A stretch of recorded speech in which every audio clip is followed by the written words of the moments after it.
자, 이제 실기 프로그램이에요. 그쵸? 네, 천천히 해보도록 하겠습니다. 실무고요. 110회, O형 상사로 되어 있고요. O형 상사에, 회계 기간은 여기 위에 보시고 항상 확인하세요. 23년 12월 31일까지입니다. 회계 기간. 이해되시죠? 네, 이렇게 보시면 되겠고, 지금은 2023년으로 시험 문제가 출제되어 있는 상태고요. 자, 첫 번째 1번 문제서부터 한번 보겠습니다. 거래처 등록에 신용카드 탭에 추가 입력하시오 그랬어요. 그러면 거래처 등록에 들어가셔서 거래처 등록에 우리는 신용카드를 등록하라 그랬으니까 여기 있는 신용카드 찾아 들어가시고 코드 번호는 99850 그 다음에 하나카드 그리고 우리는 매입이라 그랬으니까 2번으로 선택을 해주시면 되겠고 그 다음에 카드 번호 순서대로 5531-8440-0622-2804 순서대로 입력을 해주시면 되겠고요. 사업용 신용카드라 그랬나요? 네, 그래서 3번 여기까지 선택을 해주시면 정답입니다. 마이너스 표시는 하셔도 되고 안 하셔도 됩니다. 아시겠죠? 이해되셨습니까요? 네, 그래서 여기까지 하나카드에 대한 거래처 등록을 해 주셨고요. 자, 첫 번째 문제는 신용카드를 작성을 했고요. 자, 두 번째 문제는 계정 과목 및 적요 등록에서 문제를 풀어라 했어요. 그쵸? 맞죠? 그리고 여비교통비 판매비와 관리비에 있는 여비교통비를 선택을 하라 그랬고요. 이해가 되시나요? 그래서 판매비와 관리비에 현금 적요 6번, 대체 적요 3번을 입력을 하라 그랬으니까 우리 프로그램에서 계정 과목 및 적요 등록으로 들어가 주시면 될 것 같고요. 우리는 판매비와 관리비라 했기 때문에 화면에 왼쪽 아래쪽에 보시면 여기 판관비라고 하는 게 있어요. 판매 관리비 있나요? 여기 있는 판매 관리비를 선택을 해주시면 800번대 계정 과목이 쭉 나오게 되고 거기서 여비교통비를 찾아주시면 됩니다. 이해가 되셨죠? 네, 그래서 여비교통비를 찾아주시고 여비교통비에 현금 적요 6번을 다르라고 했나요? 네, 그래서 현금 적요 6번에다가 우리 뭐라고 써요? 야근시 퇴근 택시비 지급 써주시면 되겠고 대체 적요 3번에다가 야근시 퇴근 택시비 정산 인출이라고 써주시면 됩니다. 무슨 말인지 이해가 되셨나요? 네, 이렇게 해서 적요 2개 등록해 주시고 밑에 칸 클릭했다가 다시 올라가서 있는지 확인 정도까지만 해주시면 좋을 것 같아요. 아시겠죠? 네, 이렇게 해서 계정 과목 및 적요 등록 문제를 풀었고요. 자, 그 다음에 이제 3번이 산이었나요? 그쵸? 자, 전기분인데 자, 우리가 얘를 조금 쓸 공간을 만들어 놓고 우리가 전기분 손익계산서를 검토한 결과 항상 전기분에서 우리가 움직이셔야지 돼요. 오류가 발견됐는데 공장 생산직 직원들에게 지급한 명절 선물 세트 100만 원이 그러니까 공장이 정답인데 맞죠? 공장이 정답인데 얘를 실수해서 본사 사무직 직원들에게 지급한 것으로 처리가 됐죠. 이해가 되셨습니까요? 그러니까 본사, 우리 공장 생산직은 어디에다 집어넣어야 돼요? 네, 원가 명세서에다가 어떻게 해야 돼요? 플러스 해줘야죠. 맞죠? 그런데 사무직 직원들에게 지급한 것으로 처리가 됐으니까 사무직 직원들에게 처리된 건 손익계산서에 들어가 있다란 얘기죠. 맞나요? 그러니까 손익계산서에 가서 어떻게 해야 돼요? 마이너스 처리해 주셔야지 돼요. 무슨 말인지 이해가 되셨죠? 이해가 되셨나요? 선물 세트 드리니까 계정 과목은 복리후생비가 되겠고요. 그쵸? 맞나요? 네. 그러면 일단 우리가 전기분 원가 명세서서부터 갈까요? 그냥? 얘가 순서니까 원가 명세서에 가셔서 우리는 복리후생비에다가 100만 원을 더 추가해 주셔야겠죠. 추가해 주셔야지 되니까 얼마예요? 1000만 원으로 바꾸게 되면 복리후생비를 바꿨으니까 여기 있는 단기제품 제조원가가 바뀔 것이다. 그쵸? 단기제품 제조원가가 바뀌니까 얘를 옆에다 갖다 놓고 우리는 다시 전기분 손익계산서로 들어가시게 되면 손익계산서에 일단 제품 매출 원가에 먼저 단기 제품 제조 원가를 여기에 있는 금액으로 수정해 주셔야겠죠. 9,520만 원으로 수정해 주시게 되면 매출 원가가 바뀌게 돼요. 여기 있는 이 매출 원가가 바뀌게 됩니다. 확인. 그럼 매출 원가가 바뀌었고 복리후생비에서는 어떻게 해야 돼요? 100만 원만큼을 빼주시면 되겠죠. 그러면 2,900만 원이 됩니다.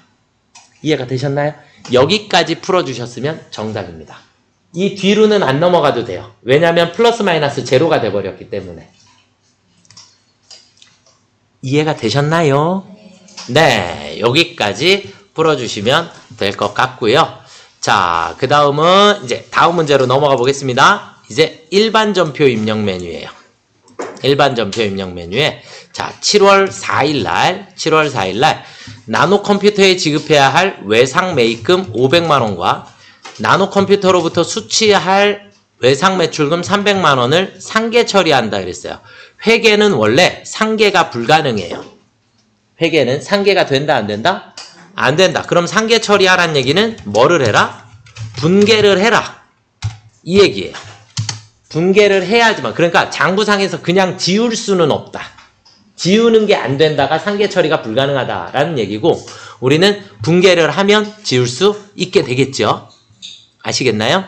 네. 그리고 나머지는 당좌수표를 발행하여 지급하였다. 이렇게 나왔으니까 자, 우리는 일반 전표 입력 메뉴에 가셔서 날짜는 07월 4일인가요? 네, 7월 4일. 날짜 틀리면 무조건 다 틀리신 거라 그랬어요. 7월 4일이고 외상 매입금을 오늘 지급하는 거래죠. 그럼 외상 매입금 원래 무슨 변에 있어요? 대변. 그러니까 어디로 가요? 차변에 외상 매입금 나노 500만 원. 그리고 대변에 외상 매출금 나노 얼마를? 300만 원을. 나머지 200만 원은 수표를 발행했으니까 대변에 당좌 예금 200만 원이 나가면 되겠죠. 이해가 되십니까요? 네. 자, 그 다음은 9월 15일 날 거래로 가보도록 하겠습니다. 9월 15일 날. 투자 목적으로 보유 중인 단기 매매 증권이라 그랬어요. 무슨 증권이요? 단기 매매 증권. 단기 매매 증권의 장부가액은 주당 9,000원이래요. 우리는 몇 주를 가지고 있어요? 1000주를 가지고 있어요. 그런데 1주당 1,000원씩의 현금 배당이 보통예금 계좌로 입금되었습니다. 맞나요? 네. 우리는 얘가 중요한 거. 그러면 100만 원이 입금이 됐을까요? 네. 자, 그러면 현금 배당이 얼마가요? 100만 원이 발생을 했고요. 그 다음에 주식 배당을 받았는데 주식 배당 그냥 주식을 몇 주를? 20주를 받았어요. 그런데 우리 회계는 현금 배당을 받으면 회사 입장에서 돈이 들어왔죠. 그래서 얘를 우리는 뭐라 해요? 배당금 수익이라고 해주시면 됩니다. 배당금 수익. 그럼 주식 배당 20주 받았나요? 맞죠? 얘는 어떻게 할까요? 얘는 회계 처리하지 않는다. 주식 배당을 받으면 회계 처리한다 안 한다? 회계 처리하지 않습니다. 주식 숫자만 그냥 늘려줄 뿐이다. 아시겠죠? 그래서 배당금 수익에 대한 그러면 일반 전표에 9월 15일이 되겠고요. 09월 15일 날 우리는 차변에 보통 예금이 100만 원이 들어왔나요? 네. 그리고 대변에 배당금 수익이다 라고 처리를 해주시면 되겠어요. 이해가 되셨습니까요? 아시겠나요? 주식 배당을 받으면 회계 처리한다 안 한다? 회계 처리하지 않는다. 별표 치고 암기를 하셔야겠죠. 네. 자, 그 다음 문제로 넘어가 보도록 하겠습니다. 10월 5일 날 거래이고요. 제품 판매하고 영춘으로부터 받은 받으러움 500만 원을 만기 이전에 주거래은행에서 뭐 했대요? 할인했대요. 그러면 할인하면 우리는 이 할인료 55,000원 뭘로 처리해야 해요? 할인료 뭐로 처리한다? 매출채권, 처분, 손실이다. 그쵸? 요것만 이해하시면 되겠고 나머지는 보통예금 계좌로 입금 받았죠? 네. 자, 그러면 10월 5일 날 10월 5일날 일단 대변에 받으러움 누구께 나가요? 영춘에 받으러움 500만원이 없어질 거고 차변에 가서 우리는 매출 채권 처분 손실이 얼마가 생겨요? 55,000원. 그리고 차변의 나머지를 보통예금으로 입금받으면 되겠죠. 이해가 되셨나요? 네, 어음 할인은 큰 틀에서 벗어나는 게 없어요. 그냥 이게 똑같아요. 단지 머릿속에 매출 채권 처분 손실이 기억이 나셔야겠죠? 아시겠죠? 네. 자, 다음으로 넘어가 보도록 하겠습니다.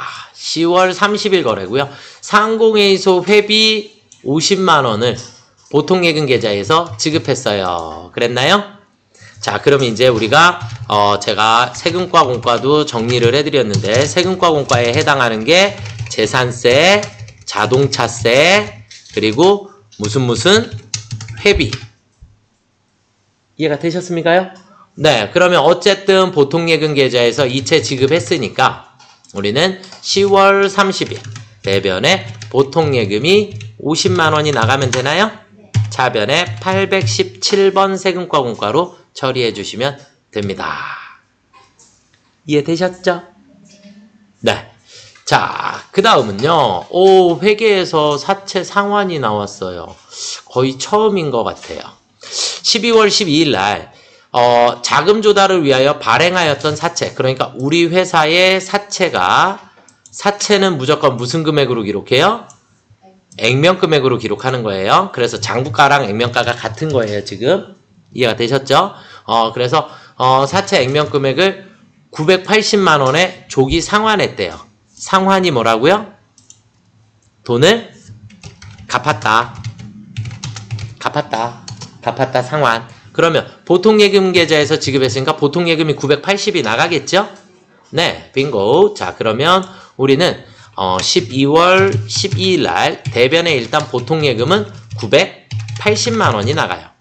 그런데 사채 갚았으니까 차변에 사채 없어져야죠. 얼마가? 1,000만원. 1,000만원. 그럼 20만원의 돈이 남았나요? 지금 사채를 갚으면서 남았죠? 네, 얘를 뭐라 해요?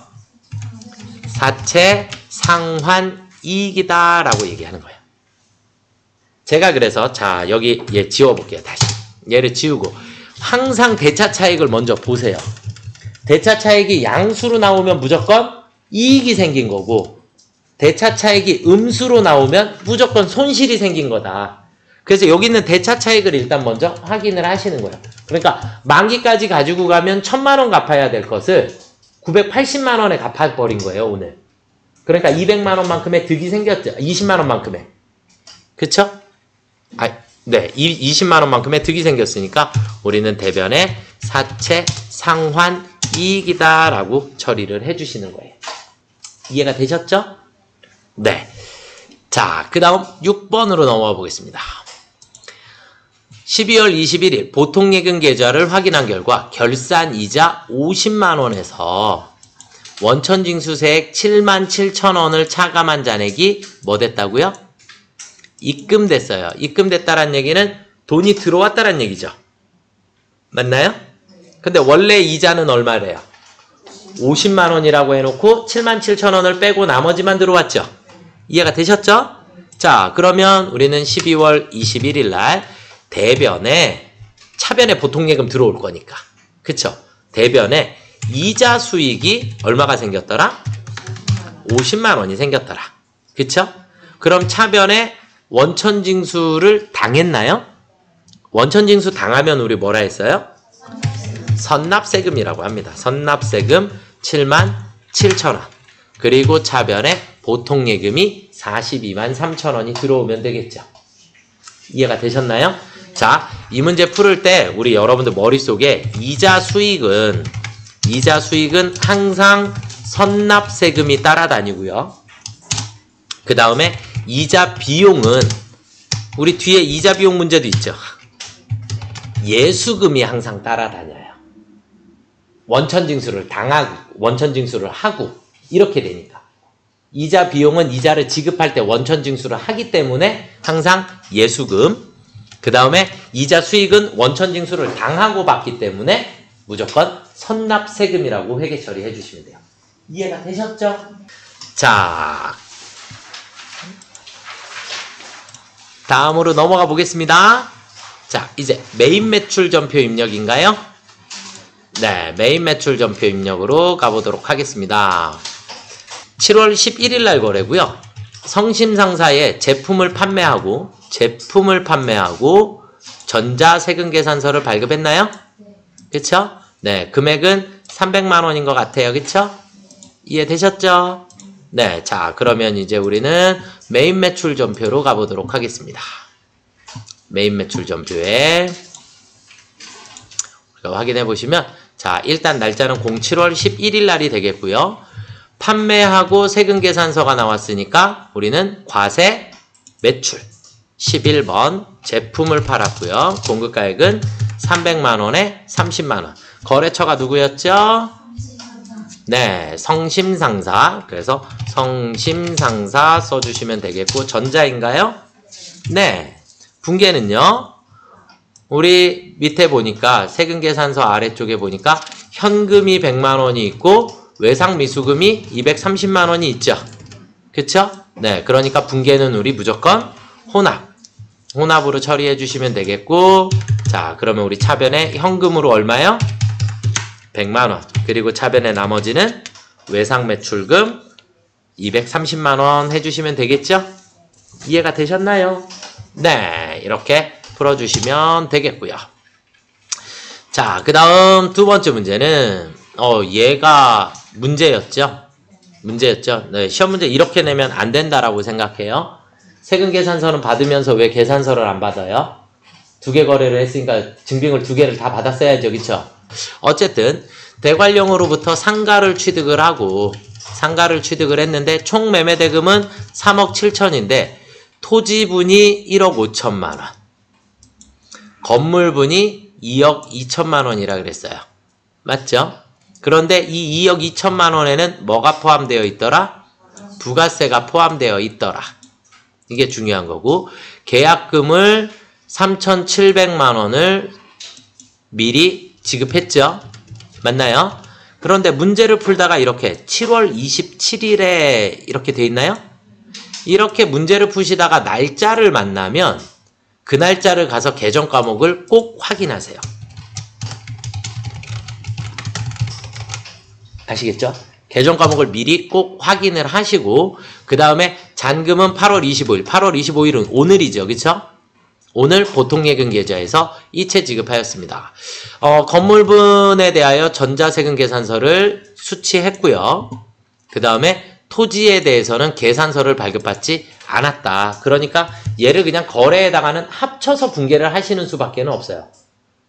거래는 하나인데 분계를 지금 따로 나눌 수가 없는 상태. 원래는 토지분에 대해서는 계산서를 받아야지 되고, 계산서 회계 처리를 따로 해야지 되고, 세금계산서 회계 처리를 따로 해야지 되고, 그래서 두 개의 전표를 입력해야 되는 문제예요, 원래는. 그런데 계산서를 수취하지 않았다 그랬으니까 세금계산서에 대한 회계 처리만 해주시면 될 것 같아요. 아시겠죠? 대신에 분계에는 모두 포함하셔야지 될 것 같아요. 자, 분계로 한번 들어가 보겠습니다. 자, 그러면 일단 일반 전표에 몇 월 며칠을 확인하시라고요? 7월 25일 날. 그러면 7월 25일 날 대관령한테 토지 건물 매매대금 계약금을 우리는 뭐로 처리해놨다? 성급금으로 처리해놨다. 이걸 먼저 확인을 하시는 거예요. 계정 과목. 뭘로 처리해놨다? 성급금 3,700만 원입니다. 이렇게 확인해 놓고, 오늘 날짜는 8월 25일입니다. 8월 25일 건물에 대한 세금계산서를 발급받았기 때문에 과세 매입입니다. 과세 매입 이해가 되셨나요? 건물, 토지. 공급가액은 우리 아까 부가세가 포함되어 있는 게 2억 2천만 원이었죠. 그래서 2억 원에 대한 세금계산서를 발급받은 거예요. 이해가 되셨죠? 네. 자, 거래처는 누구랑 거래했어요? 대관령, 전자고요. 분계는 무조건 혼합으로 하실 수밖에 없어요. 2억 원만큼은 뭐가 생긴 거예요? 건물이 생긴 거죠. 건물. 그쵸? 그런데 2억 원 말고 또 우리는 차변에 뭐가 생겼다라고 봐야 돼요? 토지도 생긴 거예요. 그래서 토지의 매매 가격은 얼마요?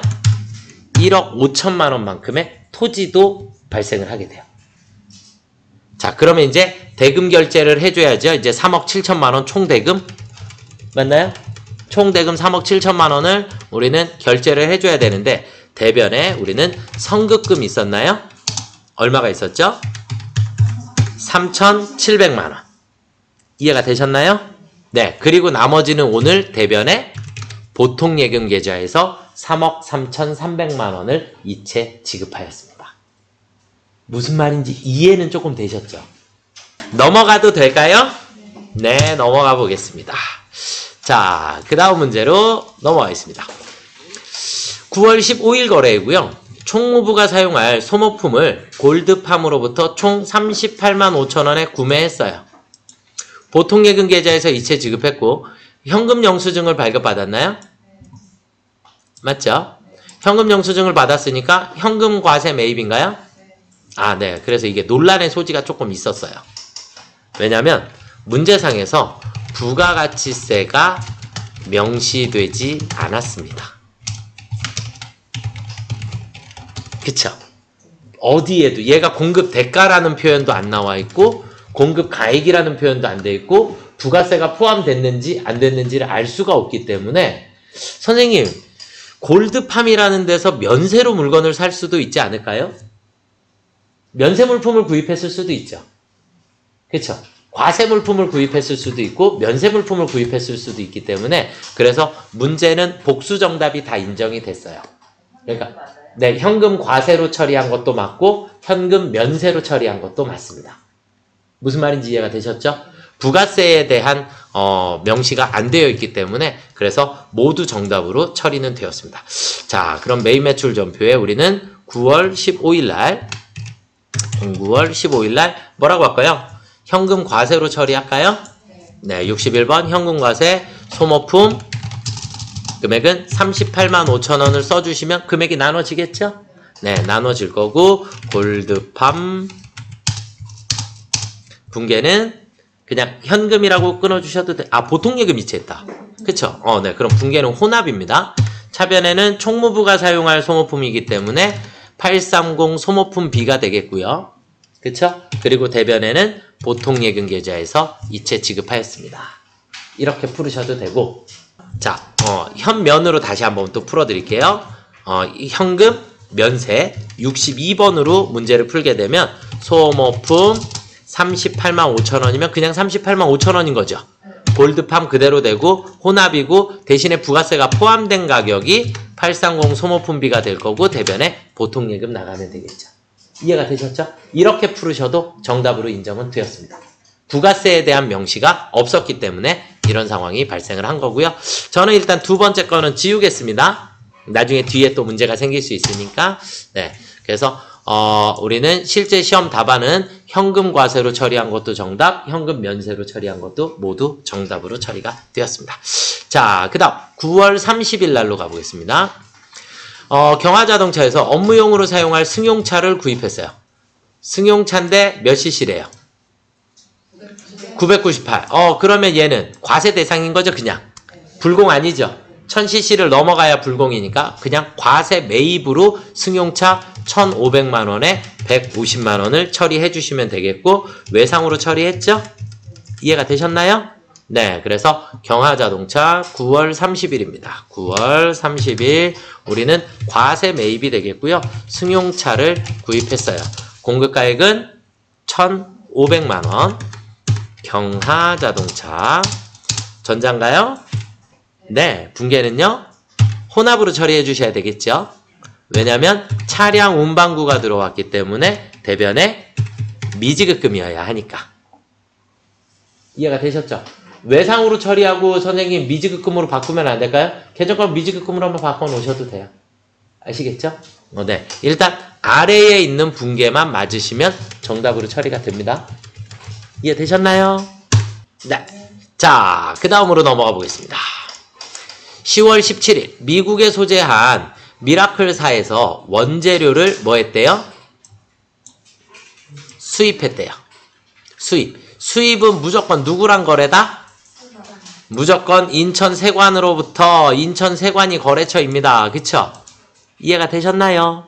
네, 그래서 10월 17일 날 우리는 수입, 원재료 금액은 얼마예요? 800만원. 거래처는요 인천세관 전자고요. 대금은 뭘로 지급했대요? 보통예금 지급했으니까 분기에는 혼합, 부가세 대급금에 대한 대변의 보통예금, 부가세만 회계 처리하시는 겁니다. 아시겠죠? 수입은 무조건 세관하고의 거래이기 때문에 우리는 수입에 대해서는 무조건 뭐만? 부가세만. 아시겠죠? 부가세만 회계 처리해 주시면 되겠습니다. 이해되셨나요? 네. 자, 그 다음은 10월 20일입니다. 개인 소비자에게 제품을 판매하고 현금 99,000원 부가세 포함해서 받았다. 그런데 증빙을 발급했다 안 했다? 증빙을 발급하지 않으면 우리는 얘를 뭐라 해요? 건별이라고 하는 겁니다. 건별. 이해가 되시죠?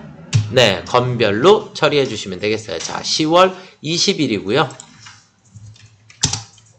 10월 20일 우리는 건별. 제품을 팔았고 공급가액은 둘을 합산해 99,000원이라 그랬나요? 네, 99,000원 하면 알아서 나누어지겠죠? 그쵸?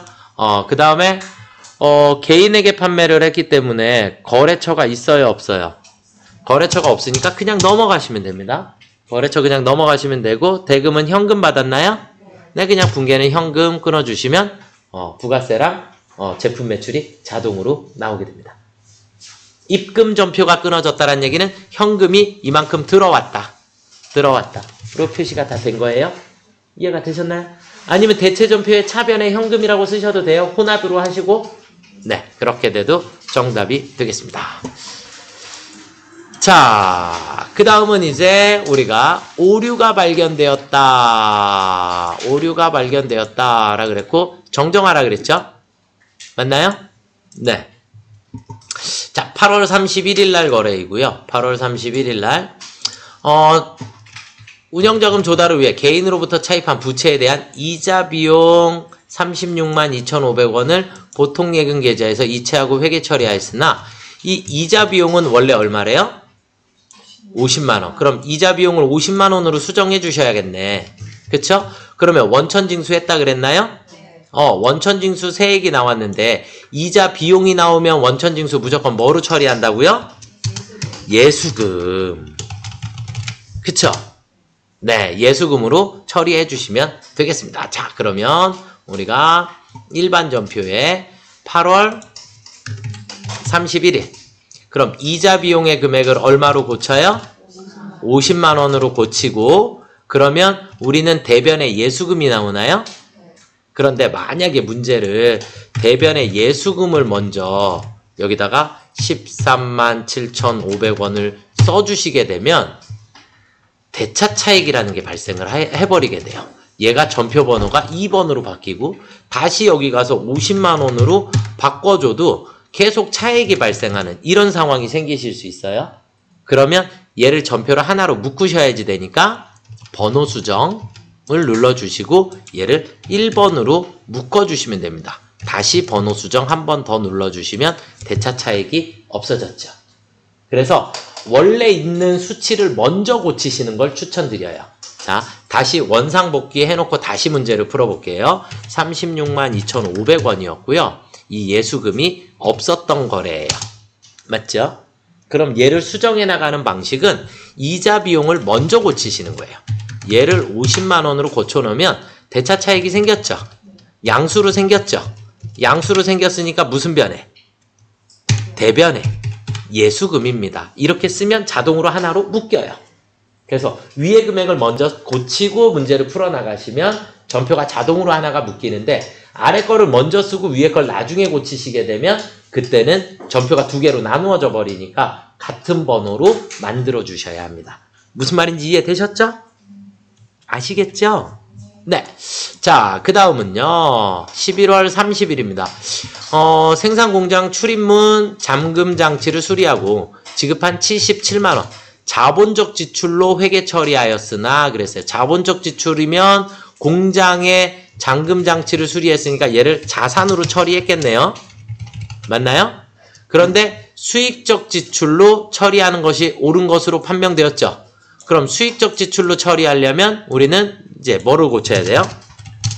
수선비로 고쳐주시면 되겠죠. 맞나요? 수선비로 수정해 주시면 됩니다. 그런데 부가세가 나와 있기 때문에 얘 일반 전표에 있어요, 없어요?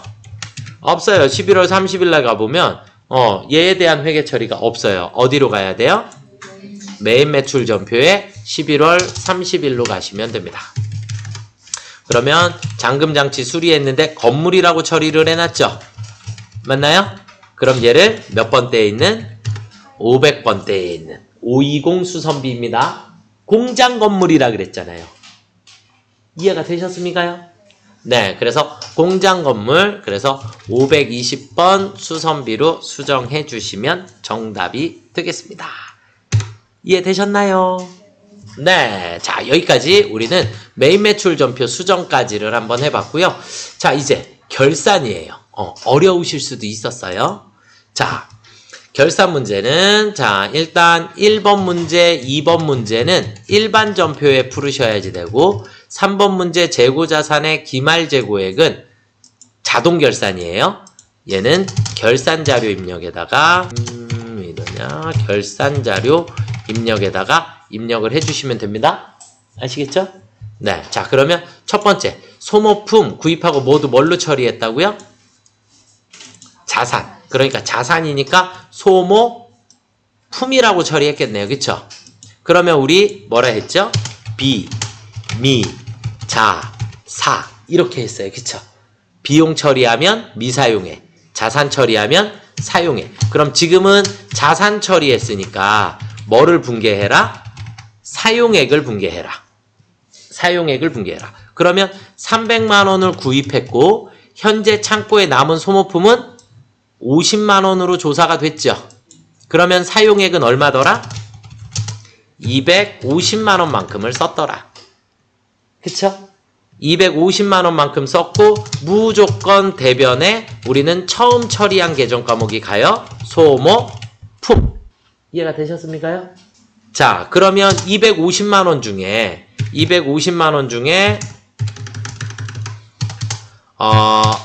영업부가 몇 프로래요? 25%. 그러면 25%면 62만 5천 원 나오겠네요? 맞나요? 그럼 얘는 영업부니까 830 소모품비가 되겠죠. 이해가 되시나요? 이렇게까지만 체크하시면 돼요. 나머지 금액은 컴퓨터가 알아서 계산해 줄 거니까. 이해가 되셨나요? 자, 그러면 일반 전표에 가셔서 몇 월 며칠로? 12월 31일 전표를 열어두시고 일단 대변으로 무조건 뭐가 없어져야 된다? 소모품이 없어져야지 된다. 얼마가? 250만 원. 그 중에 차변에 830번 소모품비는 얼마더라? 62만 5천 원이고 차변에 530 소모품비는 187만 5천 원이 되겠죠. 이해가 조금 되셨습니까요? 네, 그래서 머릿속에 비미자사 얘가 머릿속에 있으셔야지 돼요. 비미자사, 비용일 때 미사용액, 자산일 때는 사용액으로 처리한다. 그래서 최초에 뭘로 처리했느냐에 따라서 분계는 달라지게 됩니다. 아시겠죠? 자, 다음 문제로 넘어가 보겠습니다. 기중에 현금 시제 잔액이 장부금액보다 부족한 걸 발견하고 현금 과부족으로 계상했다 그랬죠? 현금 과부족 나오면 무조건 어떻게 하라고요? 네, 합계 잔액 시산표. 합잔에 가서 우리는 무조건 확인을 해 보셔야지 돼요. 그래서 우리는 합계 잔액 시산표에 들어가셔서 12월 31일 현재 현금 과부족이 무슨 변에 있어요? 차변에 잔액이 있었네요. 그쵸? 여러분들은 문제를 풀으신 다음에는 12월 30일 날로 들어가셔야지 돼요. 12월 30일 날. 그래야 얘가 무슨 변인지 확인이 되니까. 아시겠죠? 실제 시험장에서는 12월 31일로 먼저 확인을 하신 후에 문제 풀어주시면 되겠고 문제를 풀고 나면 잔액이 없어져 버리니까.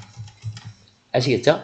자, 그러면 이제 우리는 차변에 23만 5천 원이 있었으니까 우리는 일반 전표에 대변에 현금 과부족 23만 5천원을 일단 없애고 그 다음에 그 중에 15만원은 영업부 자동차 유류대금이래요. 그럼 차변에 822번 차량 유지비가 15만원. 그리고도 마이너스가 생겼는데 원인이 파악되지 않아 당기 비용으로 대체한다 이렇게 돼 있죠. 그러니까 우리는 차변에 우리는 잡손실로 처리해 주시면 되겠죠. 이해가 되셨습니까? 현금과 부족의 원인이 밝혀지면 원인을 쓰시면 되겠고 원인이 안 밝혀지면 나머지는 우리가 뭘로 처리한다? 잡손실로 대체해 주시면 됩니다. 이해가 되셨습니까요? 네, 자. 그 다음은 12월 31일 결산. 이제 결산 자료 입력에다가 기말 재고액을 입력을 하실 건데 원재료, 제공품, 제품 이렇게 세 가지가 나와 있죠. 그쵸? 그러면 우리는 장부 써요? 실제 써요? 무조건 실제 재고액 쓰신다 했어요. 무조건 무슨 재고액을 쓰셔야 된다? 실제 재고액. 그러니까 원재료는 950만원으로 입력을 해주셔야 합니다. 아시겠죠? 자, 그러면 이제 우리는 결산자료 입력이라는 데로 가셔서 그냥 엔터 치시라 했고요. 기말 원재료 재고액에 950만원. 그리고 밑으로 조금만 내리시면 기말 제공품 재고액에다가 850만원. 그리고 그 밑에 기말 제품 재고액에 1345만원. 이렇게 입력을 해주시면 정답이 되겠습니다. 이해가 되셨나요? 네, 결산은 이렇게 3개 입력해 주시고 반드시 뭐 눌러라? 전표 추가 눌러주셔야지만 채점이 됩니다. 그래서 자동 결산 붕괴 완료 여기까지 나오면 정답이 되겠고요. 자, 그 다음은요. 이제 마지막 이제 조회 문제인가요? 5월 말 외상 매출금과 외상 매입금의 차액은 얼마인가 이렇게 됐어요. 그럼 5월 말 외상 매출금, 외상 매입금 한눈에 보려면 어디로 갈까요? 어디로 갈까요? 뭐 아무 데로나 가셔도 돼요. 합계잔액시산표 갈까요? 합계잔액시산표 5월 말이니까 05월 31일 날. 그러면 외상 매출금의 잔액은 1억 770만 원입니다. 맞죠? 1억 770만 원. 이해되셨죠? 자, 거기서 마이너스 빼기를 외상 매입금 찾아가셔서 외상 매입금의 잔액은 6,723만 5천원. 6,723만 5천원. 빼주시면 4,046만 5천원. 이해가 되셨나요? 네, 그래서 1번 정답은 4,046만 5천원이 정답입니다. 아시겠죠? 자, 그 다음 두 번째 문제는 이거 1번 문제 재무상태표에 가도 되죠. 재무상태표에 5월로 가셔도 여기에 외상 매출금 있어요. 그리고 내려보시면 외상 매입금 있고 그렇죠? 빼주셔도 되고. 이해가 되셨나요? 네. 자, 그 다음은요. 부가세 확정신고 기간에 영세율 적용 대상 매출액은 모두 얼마인가 그랬어요. 이거 어려운 문제? 영세율 적용인데 영세율 적용의 매출은 영세 매출이 있고요. 또 한 가지 더 수출이 있어요. 수출. 그래서 얘를 부가가치세 신고서에 가셨으면 아주 빠르게 찾으실 수 있었어요. 부가세 신고서에 한번 가보겠습니다. 부가가치세 신고서를 열어보시면 부가세 신고서에 자 지금 1기 확정이니까 4월부터 6월이라 그랬죠? 맞나요? 네, 그러면 04월 엔터, 06월 엔터 이렇게 치시면 4월부터 6월까지의 장부를 또 보실 수 있으세요. 이해되셨나요? 그러면 영세 매출을 물어봤으니까 영세 매출은 여기에 있어요.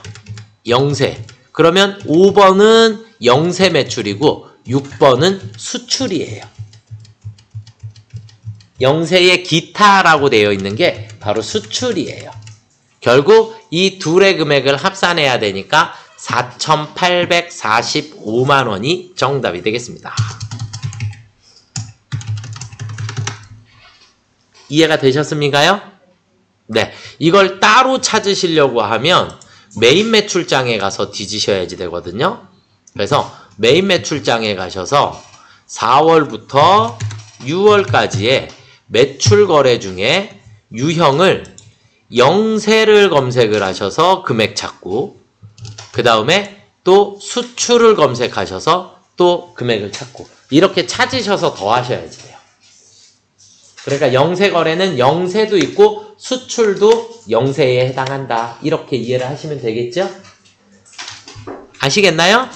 네. 자, 그 다음 6월에 발생한 판매비와 관리비 중 발생액이 가장 적은 계정 과목은 판매비와 관리비를 다 조회를 해보시면 되나요? 6월 달에 맞나요? 네. 그래서 월계표에 가시면 됩니다. 1월계표에 일계표, 월계표에 가셔서 06월 그러면 밑으로 조금 내려보시면 판매비와 관리비라고 하는 게 나올 거고요. 판매비와 관리비 중에서 뭐라 그랬죠? 발생액이 가장 적은 계정 과목과 금액은 그랬나요? 그러면 판매비와 관리비에서 가장 적은 건 도서인쇄비인 것 같은데요. 10,000원보다 적은 금액이 없죠. 그래서 도서인쇄비 10,000원이 정답이 되겠습니다.